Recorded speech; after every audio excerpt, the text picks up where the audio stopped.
Nosso grupo vai falar sobre o livro Coral e outros poemas, cada um vai falar dos que mais gostou, dos que mais chamou atenção. O livro ele é dividido em 16 capítulos e todos eles remetem à narrativa da natureza, do mar, do jardim, da cidade. E o mar, ele é um dos elementos centrais da história do livro e mostra também como ela não se encaixa na cidade. E ela é uma personagem dos poemas, da poesia, do coral, e ela traz um culto muito grande para a natureza. E dá para ver que parece que as narrativas dela são coisas que aconteceram no passado dela, são coisas que de fato aconteceram com ela, que ela presenciou e ela escreveu tudo isso. E no poema Mar, ela se declara ao mar e à natureza, ela diz amar a praia com amor mais profundo e forte. E ela aprecia tudo que ela oferece, que ela consegue se unir à lua, ao vento, ao mar, e deixa entender que é o lugar que ela consegue se conectar, tanto com o lugar quanto com ela mesma.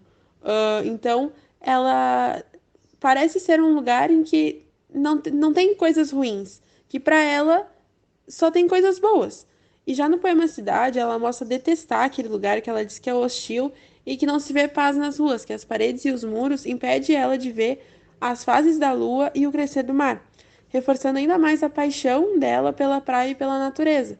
E nesses dois poemas fica clara a relação entre eles, que muda o nome, muitas vezes pode mudar o foco, mas nas entrelinhas vai estar explícita essa paixão que ela tem pelas montanhas, pelo jardim, pelo mar, pela praia, pela natureza.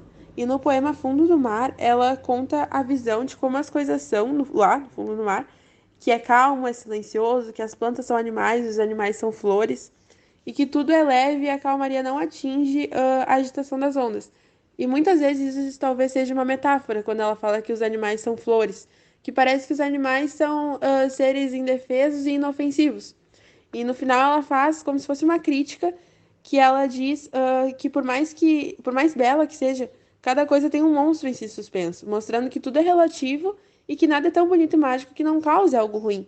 Então, pode voltar naquela metáfora de que as plantas são animais e que as plantas podem ser mais perigosas do que podem ser tão perigosas quanto animais e que os animais parecem ser como flores, mas que têm um monstro suspenso em si. Então, é uma metáfora junto com uma crítica. Bom, o gênero textual é o poema e neles ela aborda vários tipos de temas, que vai de mitologia grega, religiosidade, experiências humanas, memórias. Ela fala muito sobre saudade e muitas outras emoções, mas ela nunca deixa de ser crítica e abordar problemas sociais, que são coisas relevantes até hoje. Mas uma coisa que eu notei é que ela sempre fala de uma maneira sensível e que toca a pessoa que está lendo. Ela fala de questões políticas da época dela, porque o livro foi lançado em 2018, mas são poemas que são retirados de muitos outros livros dela, desde 1944. Então ela fala muito sobre o repúdio do editorialismo, a repreensão, a polarização da sociedade e o progresso industrial. Bom, em primeiro lugar, eu acho que todos os poemas foram muito fáceis de ler, porque eles usam uma linguagem que todo mundo entende, todo mundo que está lendo entende. Porém, a interpretação que eu tive sobre um poema pode ser totalmente diferente para outra pessoa que leu esse outro poema. Primeiro, eu vou falar do Anjo. Esse poema, para mim, fala sobre a morte, porque ele fala de uma pessoa que já está no seu leito final e vê um anjo indo ao seu encontro. Tanto que no final, no verso final, ela fala: "E foi como se tudo se extinguisse, como se o mundo inteiro se calasse, e o meu ser liberto em si florisse, e um perfeito silêncio me embalasse." É como se essa pessoa tivesse finalmente encontrado a paz que ela não teve em vida. Outro poema é Mãos. E nesse poema fala sobre as mãos, de como a gente tem tudo, de todos os sentimentos como desejo, espanto, abandono, e de como a gente uma hora a gente tem tudo e uma hora a gente não tem nada. A gente pode perder mais rápido ainda. E às vezes a gente não dá valor. Outro poema é a Inscrição, que fala de uma pessoa que diz que quando morrer ela vai voltar para buscar os instantes que ela não viveu junto ao mar. E para mim ele fala que ela vai buscar, ela não tinha tempo em vida e ela vai esperar a morte para aproveitar esses momentos, para ir buscar todos os momentos que ela não conseguiu terem vida. Outro poema são As Pessoas Sensíveis. Eu interpretei esse poema como uma crítica social, porque para mim envolveu os trabalhadores, porque ele fala que o dinheiro cheira pobre aos pobres, porque eles são, porque eles trabalham, eles se esforçam, e quem usufrui desses trabalhos são os ricos. Tanto que um verso fala: ganharás o pão com o suor do teu rosto, assim nos sois imposto, e não com o suor dos outros ganharás o pão. É como se fosse uma lição de moral para quem está lendo, mas em forma de poesia.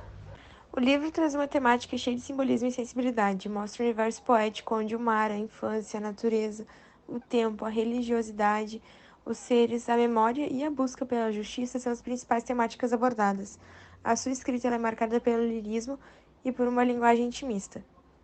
O poema Cidade dos Outros fala da desonestidade e do mal, onde uma cidade desonesta o mal procura o mal e ambos se entendem, e essa cidade pode estar à nossa porta. O poema em nome fala de alguém ausente, podendo ser um pai, um namorado, até mesmo alguém falecido, onde a pessoa chora e sente saudades enquanto constrói as paredes da sua casa.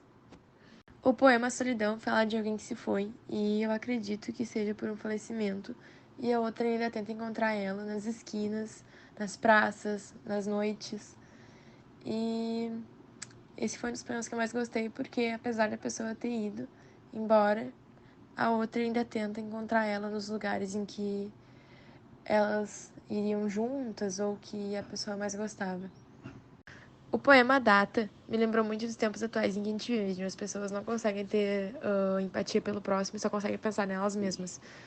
Na estrofe Tempo de Ameaça, eu me recordei da vivência da diretora Ângela, onde ela e seu amigo Jefferson iam juntos para o trabalho, e o seu amigo Jefferson estava esperando ela na frente da padaria, e ele foi abordado pelos policiais por ele ser negro e estar na frente da padaria.